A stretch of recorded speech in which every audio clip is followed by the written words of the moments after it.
이번 사연은 카페에서 예비시모 뺨을 때리고 주저앉은 예비시모에게 파혼 선언했다는 여자분의 사연인데요. 무슨 일이 있었던 걸까요? 함께 보시겠습니다. 사연 시작 전에 좋아요, 구독 부탁드리겠습니다. 채널에 큰 힘이 됩니다. 안녕하세요. 저도 부모님께 예의 바르게 행동해야 한다는 교육을 많이 받고 자랐습니다. 할머니와 함께 살았고 저희 엄마는 할머니를 지극정성으로 모시는 며느리였죠. 할머니도 저희 엄마에게 잘해주셨어요. 서로 잘하려고 하니까 예의도 지키고 서로 더 잘하려고 했던 것이라고 생각합니다. 할머니께서 저와 동생 어릴 때 집안일 해주시며 저희를 돌봐주셨고 살림도 해주셨어요. 제가 대학생일 때 할머니가 돌아가셨는데 저희 엄마가 지극정성으로 병수발하다가 할머니 보내드렸습니다. 저도 엄마 도와서 할머니 발했고요. 그렇게 자라다 보니 저도 자연스럽게 어른을 공경하는 것이 습관처럼 되었나 봐요. 예의를 중요하게 생각하게 되었고요. 남친도 예의가 바른 사람이었습니다. 예의란 것이 어른에 대한 예의만 있는 것은 아니잖아요. 친구에 대한 예의, 아랫사람에 대한 예의 등도 중요한 것이라고 생각합니다. 남친은 그만큼 배려심도 있고 낯선 사람이나 윗사람에 대한 예의도 바른 사람이었어요. 남친과 결혼하기로 했고 제가 먼저 남친 부모님께 인사를 드리러 갔습니다. 남친 어머니께서 날짜를 정해주셨는데 토요일이었어요. 그날은 남친 아버지 생신이라고 하더군요. 처음 인사를 가는데 왜 남친 아버지 생신에 맞춰서 오라는 거지? 하는 생각이 들었지만 저는 남친 어머니가 정해준 날짜에 인사를 드리러 갔습니다. 남친 부모님께 인사를 드리고 몇 마디 대화를 나누다가 남친 어머니와 함께 주방으로 가서 음식을 했어요. 남친 어머니는 저에게 예의에 대해 많은 말씀을 하셨습니다. 저는 주변에서 싹싹하다는 말을 많이 듣는 편이에요. 그날은 어머니도 저를 좋게 봤는지 칭찬을 해주셨습니다. 참 예의도 바르고 일도 잘하네. 이렇게 말씀하셨어요. 그리고 남친 어머니는 우리 집은 예의를 제일 중요시 여기는 집이야. 앞으로도 변하지 말고 잘해야 된다. 이런 말씀도 하시더군요. 사실 저도 남친의 예의 바른 모습이 좋아 보여서 사귀게 된 것이었기 때문에 남친 어머니의 이런 말씀에 별다른 거부감은 없었어요. 남친 부모님께 첫인사는 잘 드린 것 같았어요. 남친 어머니가 남친에게 저에 대해서 칭찬을 많이 했다고 합니다. 싹싹하고 일도 잘한다고요? 그리고 저와 결혼하는 것을 허락한다고 하셨대요. 허락? 세대가 다르니 표현법도 다를 수 있다고 생각했어요. 그런데 남친 말이 다행이야. 엄마가 허락했으니 말이야. 이거였어요. 그럼 어머니가 허락하지 않았으면 하는 생각이 들더라고요. 암튼 저도 남친 부모님이 저를 좋게 봐주셨다는 것에 만족했습니다.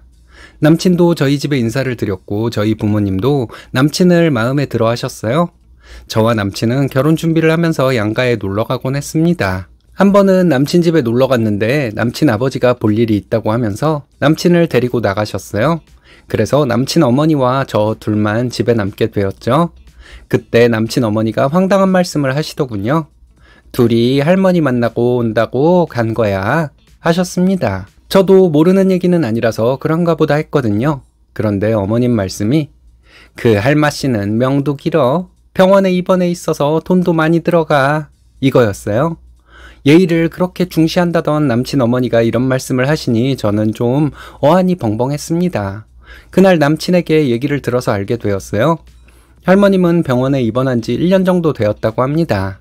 남친 아버지가 외아들이라서 남친 어머니가 할머니 간병을 하게 되었대요.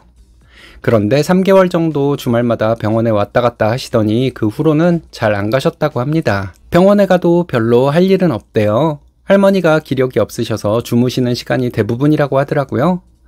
할머님이 병원에 계시다고는 들었지만 자세한 것은 이때 듣게 되었습니다. 며칠 후에 남친 어머니로부터 전화가 왔어요. 퇴근길에 전화를 받았는데 잠시 통화할 수 있냐고 물으시더군요. 버스 아니라서 집에 가서 전화드리겠다고 말하고 집에 와서 전화를 드렸습니다. 남친 어머니는 주말에 남친 할머니 병원에 좀 같이 가자고 하시는 거였어요. 남친이랑 같이 가겠다고 했더니 남친에게는 말하지 말고 가자고 하시더군요.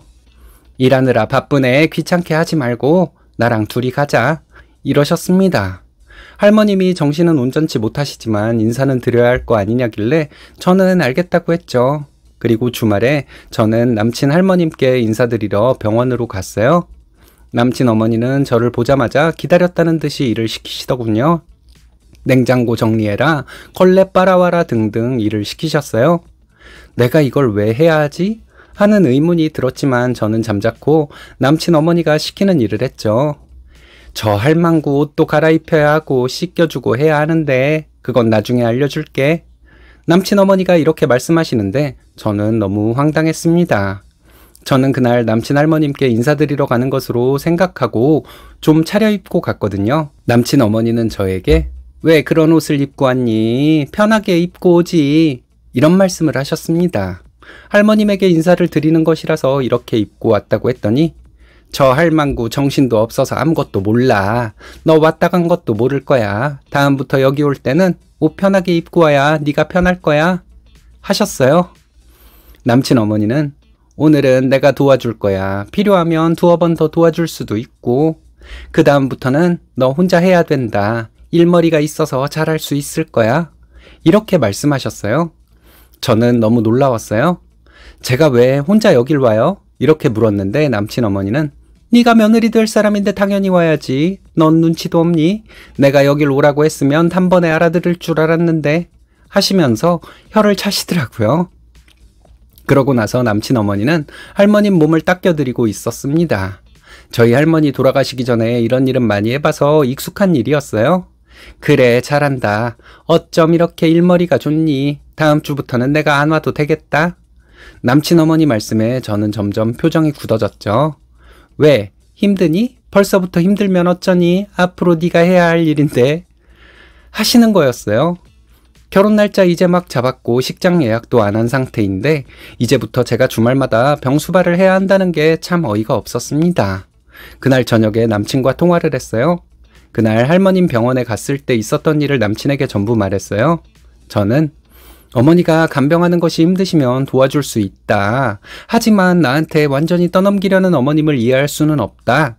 이렇게 말했거든요. 남친은 나랑 엄마는 생각이 다른가 보네. 네가 잘 생각해봐. 엄마도 며느리가 생기니까 편해지고 싶을 거야. 그건 세상 시어머니들 다 비슷해. 이렇게 말하는데 너무 놀랐습니다. 내가 알던 남친이 맞나 싶었어요. 자기가 중간에서 중재할 생각은 없고 오히려 어머니 편에 기울어진 듯한 말을 하니 말이죠. 며칠간 생각을 해봤습니다. 어머니는 아직 젊으신데 할머님 병수발하는 것에 손을 떼고 나한테 넘기겠다는 거, 결혼도 하기 전부터 나에게 이런 일을 떠넘기려는 거, 당연히 내가 해야 할 일이라고 강조하시는 거, 나도 일하는 사람인데 남자들은 일하느라 힘드니까 이런 일은 여자가 하는 것이라고 했던 거, 전부 다 말이 안 된다고 생각했어요. 저도 직장을 다니고 있는데 말이죠. 남친 어머니만 주부로 살고 계시니 저희가 결혼하더라도 남친 어머니가 할머님 병수발을 해야 한다고 생각하는데 제 생각이 틀린 걸까요? 암튼 저는 머릿속이 복잡했습니다. 결혼을 다시 생각해봐야겠다는 생각도 들었죠. 며칠 후에 남친 어머니에게 또 전화가 왔어요. 이번 주말에 할머님 병원으로 오라고요. 안 되겠다 싶어서 제 생각을 말씀드렸습니다. 저는 지난 주말에 할머님께 인사를 드렸으니 결혼 전에 몇 번 더 인사를 드릴 생각은 있다고요. 그런데 할머님 병수발을 할 마음은 없다고요. 그리고 이번 주는 가족여행을 가기로 해서 더더욱 갈 수가 없다고 했더니 남친 어머니는 언성이 높아지더라고요. 뭐? 여행 간다고 할머니한테 안 와? 그게 말이 되니? 이러시길래 왜 말이 안 되냐고 했죠. 남친 어머니의 황당한 말씀은 계속되었어요. 너네 부모님도 할머니가 병원에 계신 거 알고 계셔? 네가 여기 왔다 간 것도 알고 계셔? 하시길래 그렇다고 했죠. 근데 여행을 가자고 한다니 딸 교육을 어떻게 시키는 건지 도통 모르겠구나 하셨어요. 제가 아직 결혼도 안 했는데 왜 할머님 병수발을 해요? 저는 결혼해도 할 마음 없어요. 저도 일하는 사람인데요. 했더니 남친 어머니는 그래서 주말에도 일하니? 주말에는 쉴 거 아니야. 그럼 당연히 할머니 병원을 가야지. 이러셨어요. 그러고 나서 남친 어머니는 내가 널 잘못 본 것 같다. 이런 식이면 너네 결혼 허락한 거 취소다. 하시고는 전화를 끊어버리셨어요. 남친에게 바로 전화해서 어머니와 통화한 내용을 전부 말했습니다. 남친은 한숨을 쉬더니 엄마한테 그렇게 말을 하면 어떻게 해? 이러더군요. 확실하게 내 마음을 얘기해야 하는 거 아니냐고 했더니 그래도 그렇게 차갑게 말하면 안 되지. 시어머니 될 사람인데. 이러는 것이었습니다. 너무 화가 나서 내가 너네 집에 할머니 간병하러 들어가는 것이냐 했거든요. 남친은 그런 것은 아니지만 그래도 자기 엄마에게 그렇게 차갑게 말하는 것은 아니라는 말만 되풀이했어요. 여기서 저는 결혼 생각을 접게 되었죠.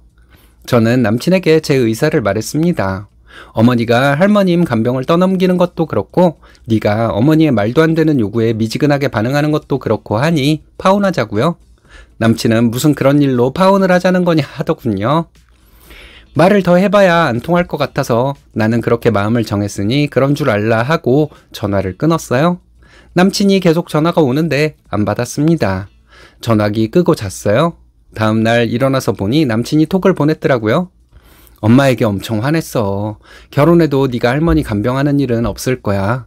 엄마가 너한테 사과하기로 했으니까 그만 마음 풀어. 이런 내용이었습니다. 저는 이제 와서 이런 생각뿐이었기 때문에 답장도 하지 않았어요. 며칠 후에 퇴근하는데 회사 건물에서 나오자마자 누군가 제 팔을 붙잡았습니다. 놀라서 보니 남친 어머니였어요. 아니, 왜 연락을 안 받니? 하길래 할 말이 없어서요. 했거든요. 얘기 좀 하자길래 회사 건물 커피숍으로 갔습니다. 남친 어머니는 내가 너한테 못할 일 시켰니? 여자는 그런 거야. 아픈 가족 있으면 수발도 하고 그런 거지. 그게 뭐 잘못된 일이라고 결혼 날짜까지 잡은 애가 이러니? 하시길래 결혼했다 이혼도 하는데 왜 못해요? 저 일하는 사람이에요. 할머님 간병 못해요. 강요하셨잖아요. 간병 안 하면 결혼 허락 못 한다면서요. 그래서 안 한다고요. 직장 안 다니는 여자 찾아서 며느리 삼으세요. 하고 일어나서 나오려는데 눈앞이 번쩍했습니다. 남친 어머니가 저를 돌려세우고 따귀를 때린 거였죠. 눈물이 나오려고 하고 너무 놀랍고 그랬는데 이를 악물고 정신 차리려 노력했어요. 남친 어머니는 삿대질을 하면서 그 정도 얘기했으면 된 거지 더 이상 어쩌라고 이래? 하고 소리를 지르더군요. 놀란 나머지 저도 모르게 남친 어머니 얼굴에 손이 올라갔습니다. 뺨을 한 대 때리니까 인연이 이게? 하면서 달려들려 하길래 힘을 다해 한 대 더 때렸어요. 남친 어머니는 바닥에 주저앉더라고요. 내가 싫다고 했잖아요. 당신도 문제지만 당신 아들도 알고 보니 멍청이야. 그래서 결혼 안 한다고. 하고 나와서 집으로 돌아왔습니다. 그날 남친이 톡으로 어머니가 경찰에 신고한다고 했다. 왜 이렇게 일을 저지르냐. 이런 식으로 말하길래 신고하라고 말씀드려라. 내일 카페에 가서 CCTV 확보할 거다. 너네 엄마가 뺨 먼저 때린 거 본 직원들이 몇 명 있나 보다. 나한테 괜찮냐고 연락이 온다. 솔직히 말해서 너네 엄마 미친 여자인데 나한테 뺨 좀 맞으면 어떠냐. 2대만 때리고 온 거 좀 아쉽다. 이렇게 답장 보냈어요. 그 후로는 연락 없더라고요. 그렇게 남친과 헤어지고 한 달 정도 되었습니다. 그리고 며칠 전에 어이없는 얘기를 듣게 되었어요. 남친 소개해준 사람이 얘기해준 건데요. 남친 어머니가 남친 아버지에게 이혼을 요구했다고 합니다. 남친과 남친 아버지가 남친 어머니에게 엄청 뭐라고 했나 봐요. 남친 어머니는 간병하는 것도 힘들고 이런 소리 듣는 것도 싫다며 이혼하자고 했대요. 제가 사람 보는 눈이 부족한 걸 수도 있지만 남친이 겉으로 보기에는 이런 사람으로 전혀 안 보이거든요. 이런 이기적인 사람들이 그 긴 시간 동안 어떻게 가족으로 살았는지도 모르겠네요. 결혼 전에 실체를 알게 된 것을 다행으로 생각해야 할 것 같습니다. 제 이야기 끝까지 들어주셔서 감사합니다. 예의를 중시한다는 예비시모 말은 할머니 간병 떠넘기려고 한 말인가 보네요. 미친년 아들이 미친놈이겠죠. 끌려다니지 않고 결단 잘 내리셨습니다. 당차 나가시네요. 응원합니다.